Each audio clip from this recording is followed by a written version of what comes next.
Bueno, pues buenas tardes, ahora ya sí. Teníamos unos pequeños problemas técnicos que estábamos solventando para empezar la sesión.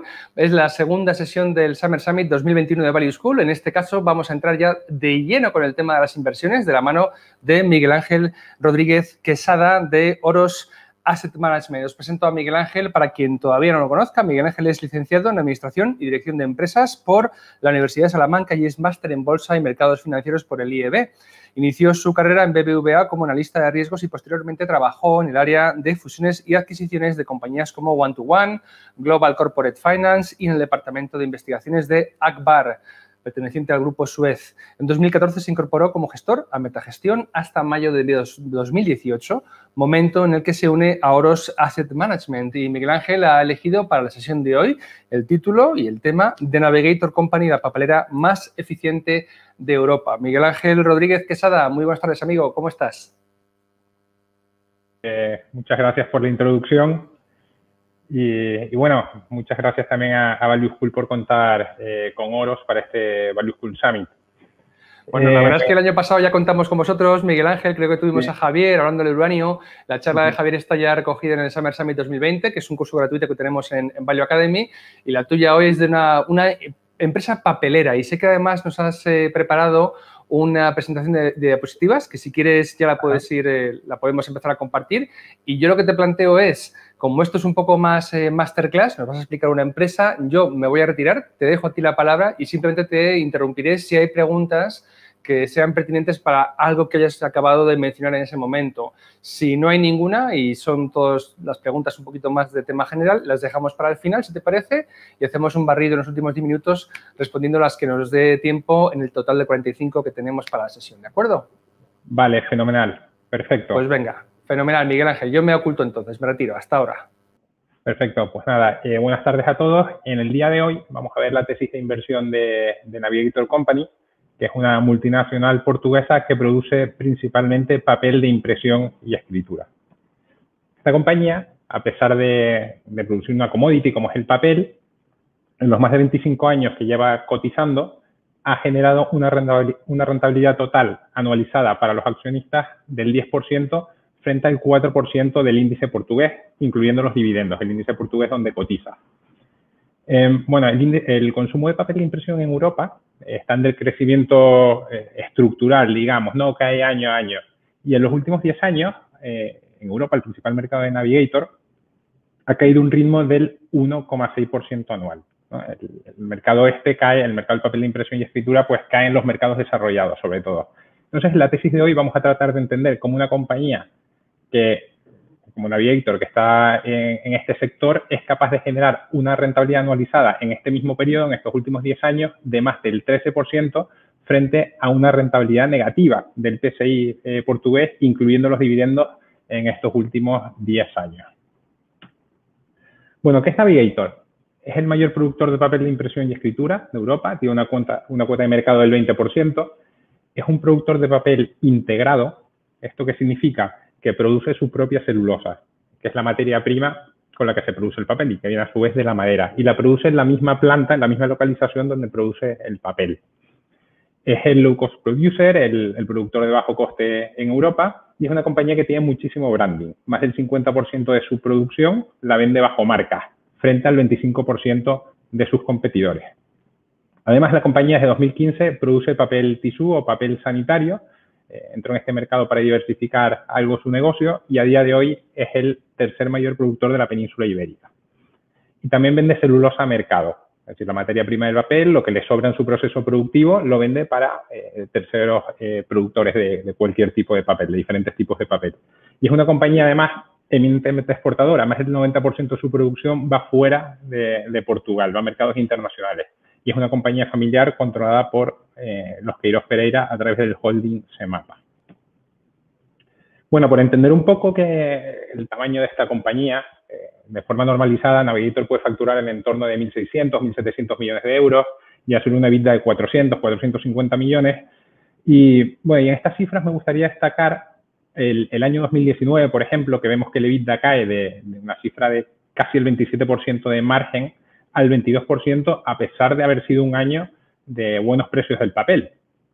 Y esto pasó porque, aparte de las paradas planeadas que tienen este tipo de compañías todos los años para el mantenimiento de las máquinas de papel, tuvo varias paradas no planeadas derivadas de varias huelgas, que hizo bastante daño pues, a la producción, a los stocks, a los costes, etcétera, y por eso cayó tanto el margen, sobre todo en el último trimestre de 2019, con lo cual no podemos considerar ese año un año normalizado.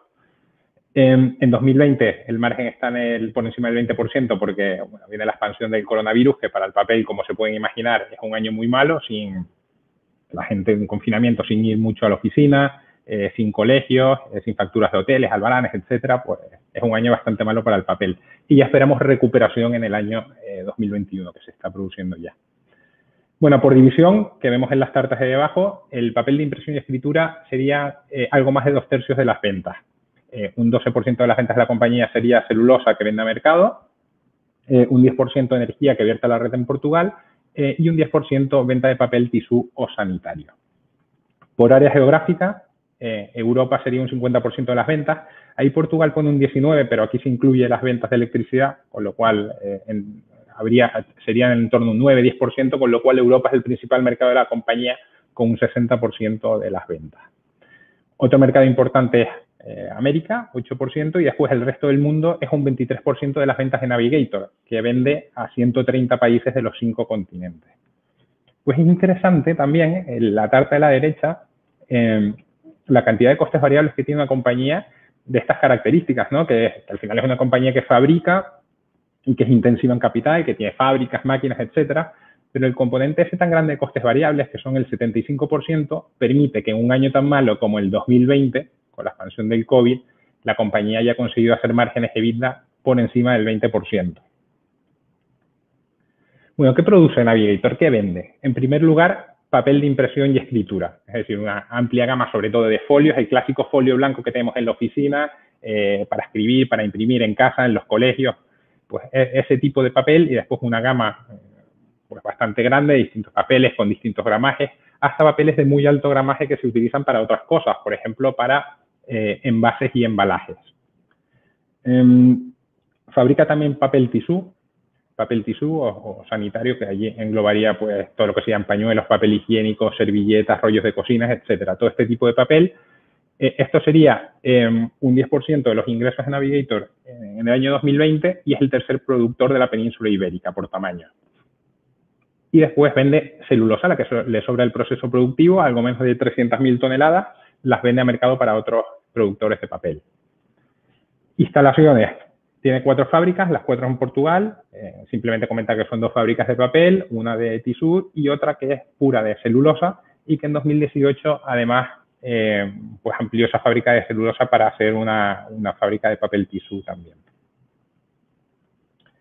Bueno, antes de meternos de lleno con los sectores donde opera la compañía, sí que me gustaría destacar que tenemos que distinguir 2 grandes tipos de celulosa en el mercado. Por un lado estaría la celulosa de fibra larga y por otro la celulosa de fibra corta. Nosotros nos vamos a centrar en la celulosa de fibra corta, que es la adecuada para producir papel de impresión y tisú, y además es la que utiliza Navigator, ¿no?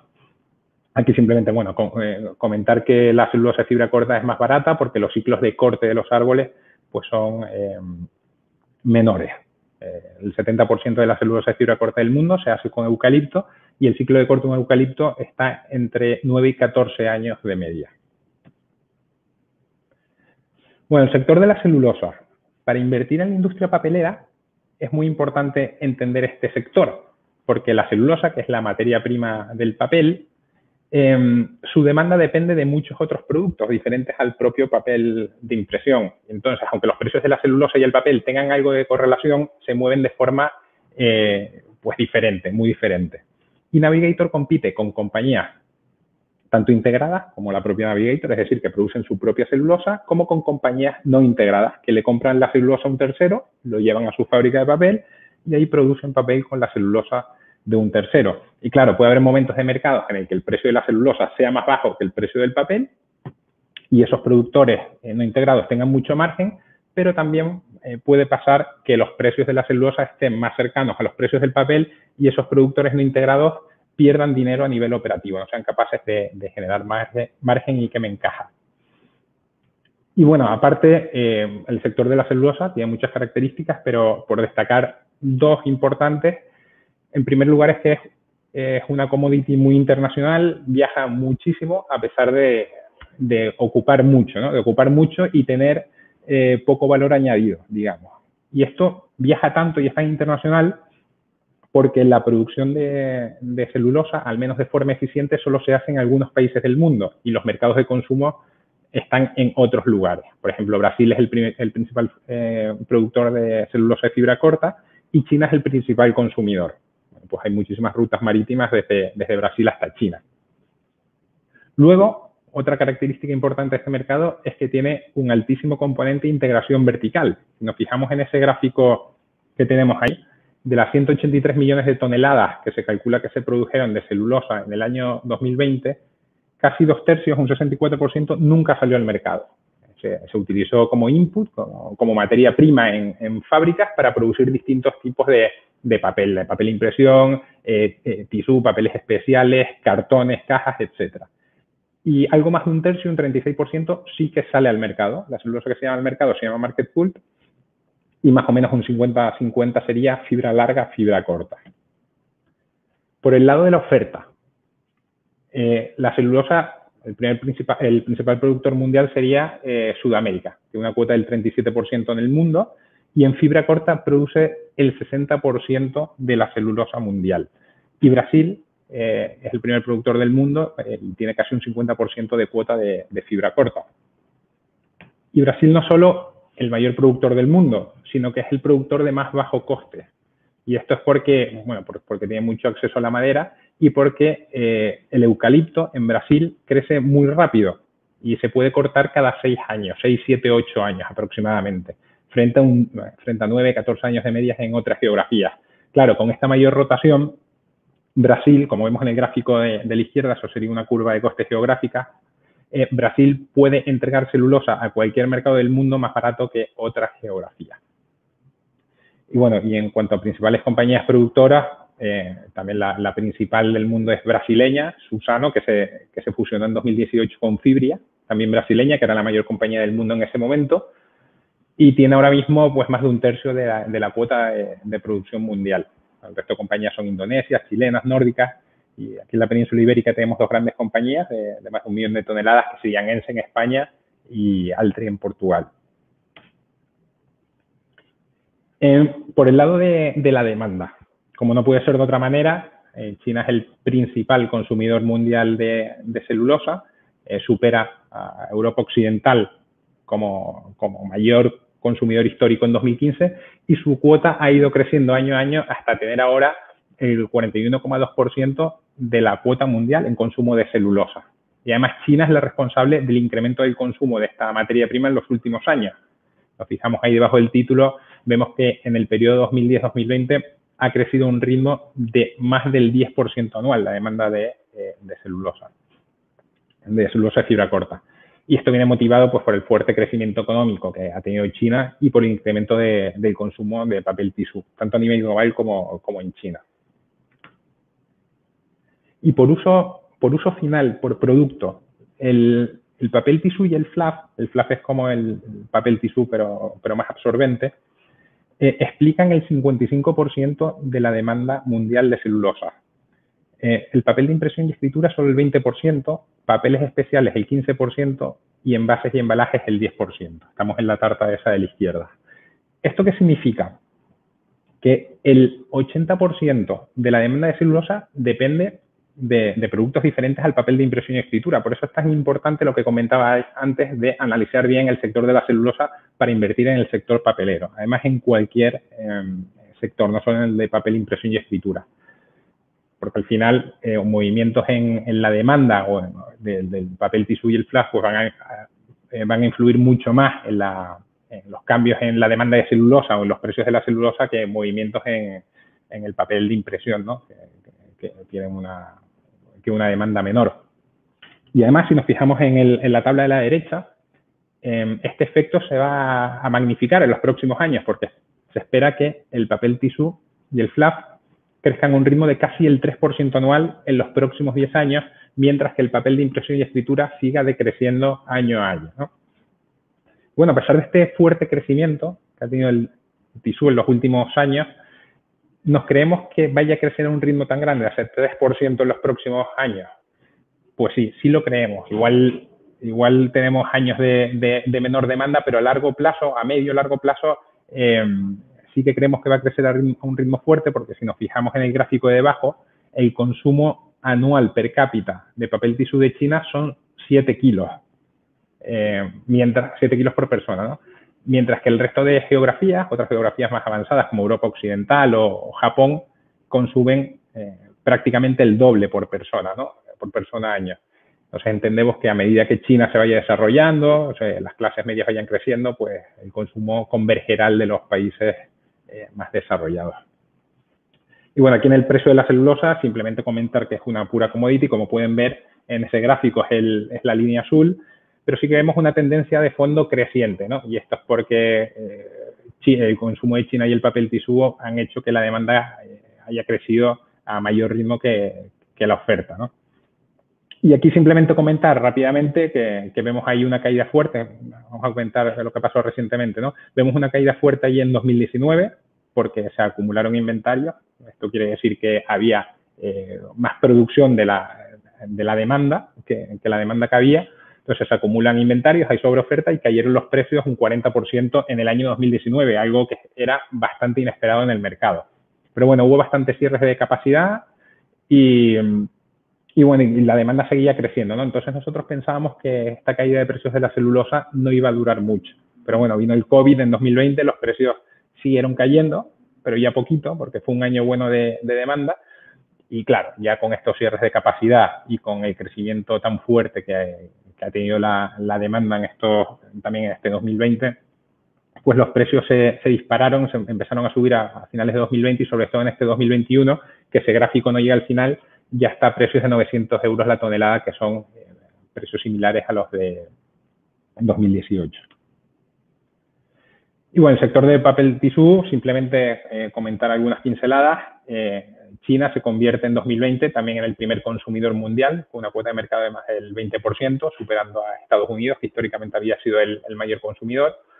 Y como característica, el papel tisú crece fuerte en países en desarrollo, por lo que comentamos antes de la convergencia en el consumo per cápita, y también crece de los pocos papeles que crece en los países desarrollados, aunque con ritmo moderado, el 1 o el 2%. Y también es una industria altamente fragmentada. Viaja mal, tiene mucho peso volumétrico, ocupa mucho, y entonces las fábricas se ponen pues, cerca de los clientes, ¿no? Y bueno, sigue siendo un mercado en crecimiento y está muy atomizado, pero es un mercado que en el futuro tenderá a concentrarse. En el caso del papel de impresión, Navigator es el principal productor de Europa, su cuota de mercado es un 19%, y el papel de impresión es un mercado muchísimo más maduro que el del tisú, tan maduro que incluso decrece, ¿no? Y por eso está tan consolidado. Si nos fijamos en los 5 principales productores de Europa, tienen una cuota de mercado del 70%, es decir, el índice de concentración es muy, muy alto. Y bueno, aquí comentar simplemente que eso, sabemos que es un sector en decrecimiento estructural, pero tenemos que analizar cuánto es su decrecimiento y cuál es el decrecimiento de la oferta. Y si nos fijamos en el gráfico de la izquierda, que es el consumo de papel de impresión en Europa, vemos que en el periodo 2009-2019 el consumo de papel cae a un ritmo del 1,6% anual, mientras que la capacidad cae a un ritmo similar, al 1,5%. Y es todavía más flagrante en el caso de Estados Unidos, que es el gráfico de la derecha, donde el consumo de papel de impresión cae a un ritmo del 3,4% anual, pero la capacidad cae a un ritmo del 4,5%, es decir, cae más rápido la oferta que la demanda, que el consumo. ¿Y qué ha pasado en 2020? Pues que el papel de impresión y escritura ha bajado en Europa un 12%, pero hace muy poquito, en abril, se anunció el mayor cierre de capacidad en el mercado europeo de la historia, el mayor cierre de una sola vez. Y se va a quitar el 8% del mercado europeo. Entonces, cuando el consumo de papel se vaya recuperando, lo hará de un mercado mucho más estrecho y con menos oferta. Entonces, podemos concluir que en el sector del papel lo que ha pasado es que la fabricación de papel de impresión ha bajado a un ritmo igual o mayor que el consumo. con lo cual ha habido reducción de oferta, se ha quitado oferta del mercado. ¿Y esto qué provoca? Pues que los precios del papel sean estables. Si nos fijamos ahí en esa gráfica, esa es la línea de precios del papel de impresión, la que es amarilla o ese color verde, no sé qué es exactamente, vemos que los precios del papel son mucho más estables que los de la celulosa. Y si nos fijamos, los precios están incluso por encima de los precios de 2003, 2004, a pesar de la caída que ha tenido con el coronavirus, ¿no?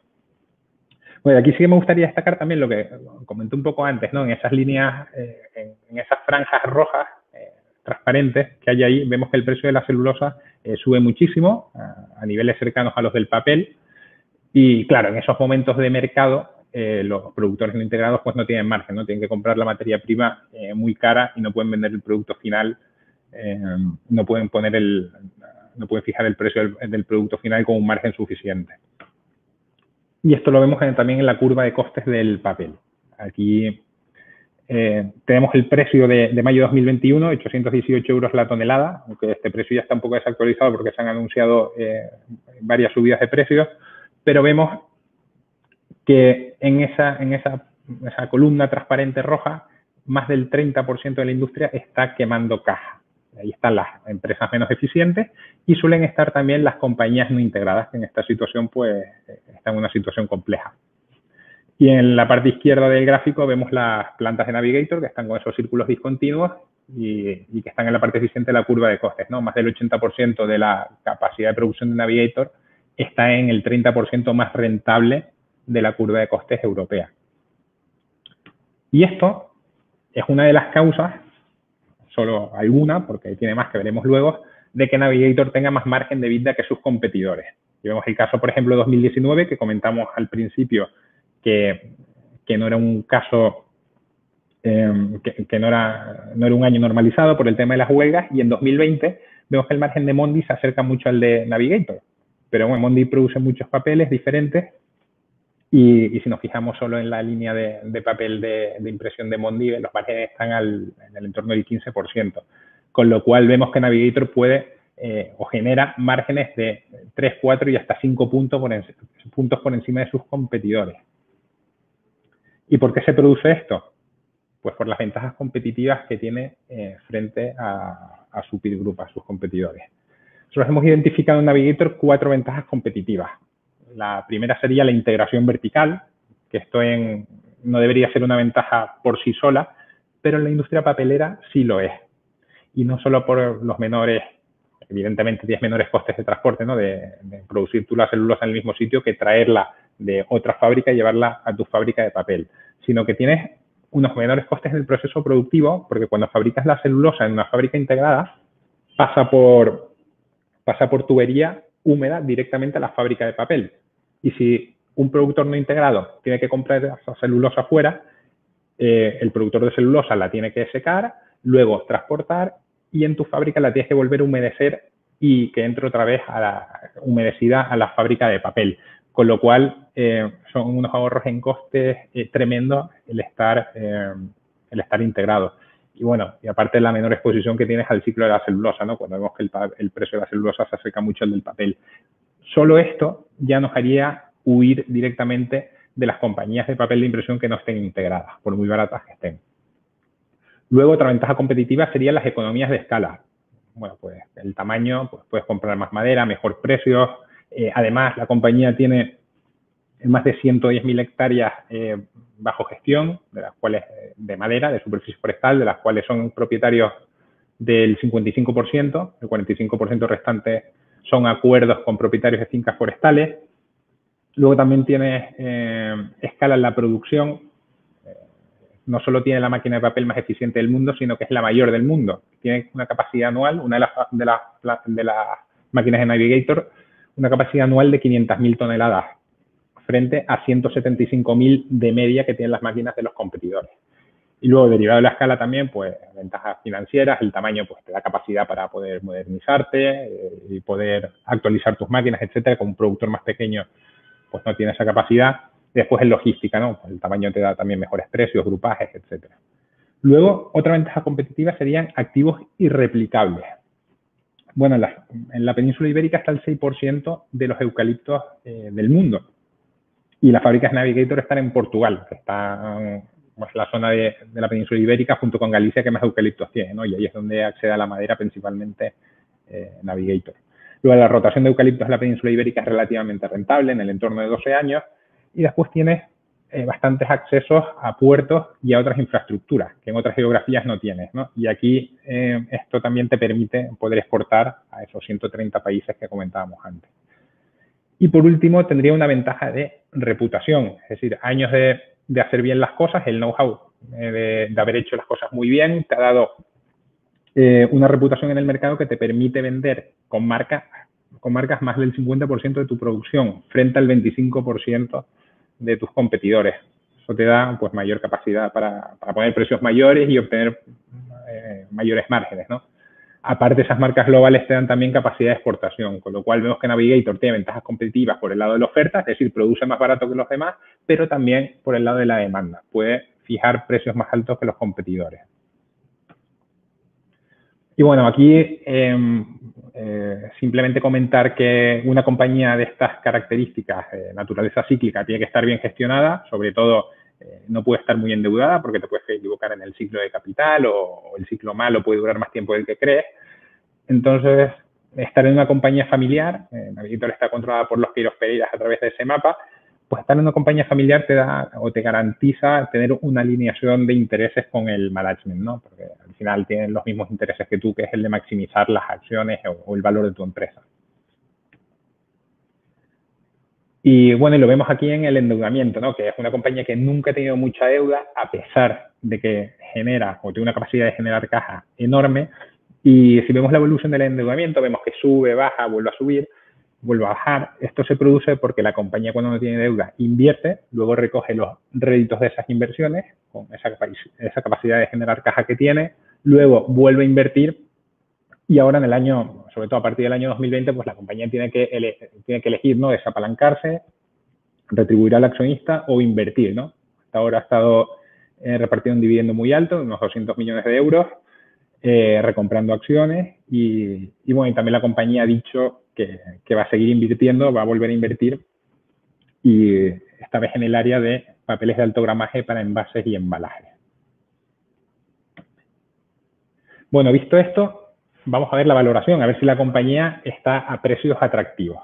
Si nos fijamos en la tabla de arriba a la izquierda, vemos la proyección de precios en la parte de arriba del papel y debajo de la celulosa, asumiendo precios del papel similares a los que están anunciados ahora y precios de la celulosa más bajos de lo que están ahora en el mercado, nosotros creemos que estos precios de la celulosa hay bastante incentivo en poner nueva capacidad y hay proyectos latentes que podrían salir, entonces preferimos ser conservadores.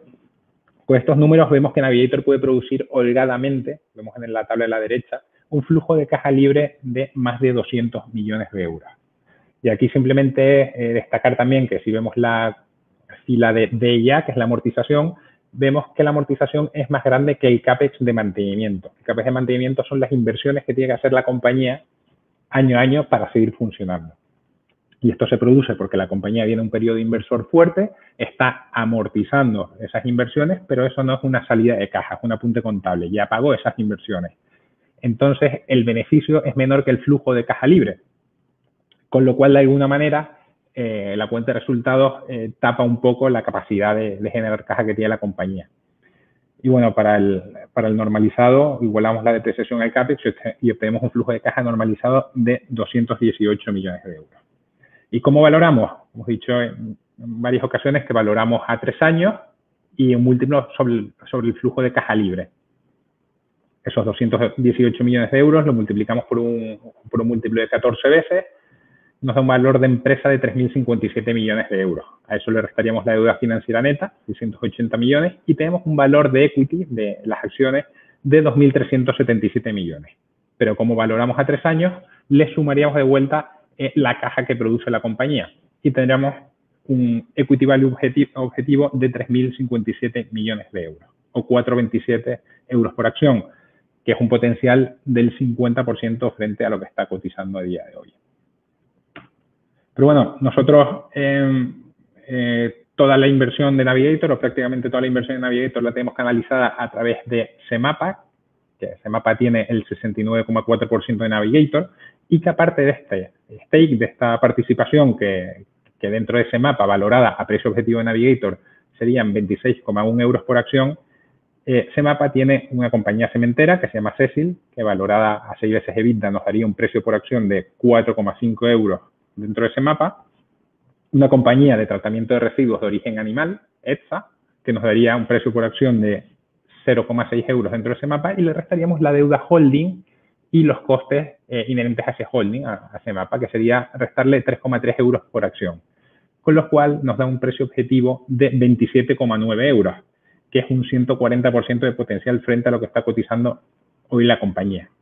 Y aquí es curioso e interesante también ver y valorar Semapa en función de los flujos que producen sus participadas. En este caso, pues Navigator. Navigator reparte y puede repartir de forma sostenible 200 millones de euros de dividendos.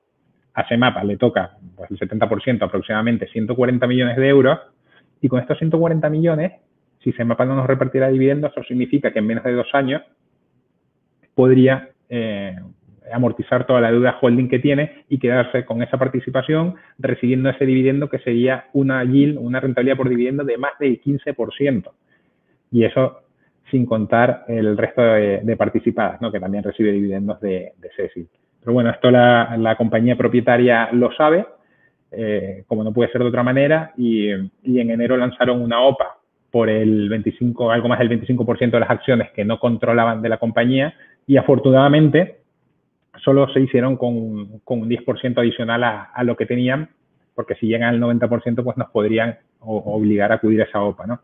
Y bueno, solo pudieron comprar un 10% y nosotros nos hemos quedado de accionistas en esta compañía, y junto a otros gestores value que saben realmente lo que vale Semapa, ¿no? Pues bueno, esto sería todo. Muchas gracias y quedo a vuestra disposición para cualquier pregunta. Pues muy bien, Miguel Ángel, pues muchas gracias. Yo te voy a hacer alguna pregunta que tenemos aquí en el chat. Gusi Rezo te dice si puedes comentar el impacto de los derechos de CO2, que están cada vez más caros, y encima cree que les están reduciendo la asignación gratuita a la industria. ¿Les afectará esto a los márgenes? Sí, es una buena pregunta, y esto lleva afectando tiempo, ya no solo por los derechos de CO2, sino también por criterios ESG. Y hay un tema que nosotros no habíamos tenido en cuenta hace unos años, y que era el CAPEX medioambiental, que la compañía, para bajar esas emisiones de CO2, pues ha tenido que invertir pues distintas cosas, ¿no? En plantas de biomasa, plantas solares, etcétera, que no son inversiones nefastas, pero preferiríamos que invirtieran en otra cosa, ¿no? Y sí que la compañía quiere ser carbón neutral a partir del año 2030, creo que es en 2035. Pero vamos, es una pregunta interesante y sí ha afectado estos años, ¿no?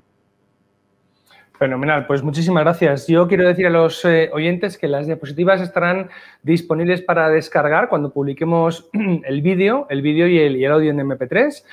No sabemos todavía si lo publicaremos en YouTube o irá directamente con el resto de todos los vídeos que conforman el Summer Summit a nuestra plataforma online de educación, que es Value Academy. En cualquier caso, estará gratuito y estará todo para la descarga.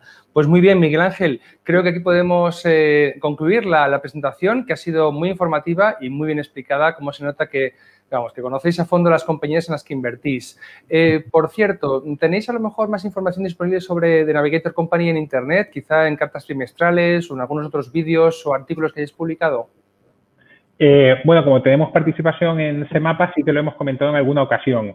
De acuerdo. Y por ahí algún vídeo está, y si no, cualquier pregunta que tengan, pues encantado de responderla. Nos pueden escribir a info@orosam.com y encantado de responderla. Perfecto, pues ahí lo dejamos entonces. Miguel Ángel, ha sido un placer tener de nuevo a nuestros amigos de Oros Asset Management formando parte de este plantel magistral que tenemos cada año para el Value School Summer Summit. Y nada, te deseo un muy buen verano, amigo. Igualmente, muchísimas gracias, Luis. Un abrazo a todos. Y a todos vosotros os espero a -4 para la sesión tercera de este primer día con Peter Kaufman, el CEO de Glenair y autor del extraordinario Poor Charlie's Almanac. Evidentemente, la entrevista será toda en inglés. Nos vemos a -4. Hasta ahora, amigos.